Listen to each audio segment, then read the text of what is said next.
How to change YouTube profile picture. Hi everybody, welcome back to our channel.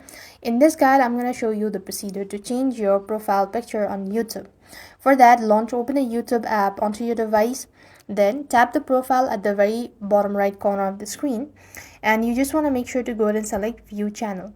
So basically, you can go ahead and select this pencil shaped icon and select edit channel. There you have a profile picture. Select the camera icon.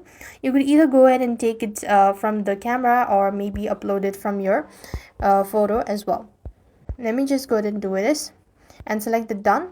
And after which, if you're sure about this profile, you could also go ahead and save it as profile. And this way, you're supposed to change your profile picture on your YouTube. And for some reason, if you're not able to see the changes, then you might want to make sure to refresh, and then you want to make sure to open up your YouTube app once again, and there you go, at the very bottom right, the profile has been changed. So with that, we've completed our steps. Thank you for watching. See you in the next video.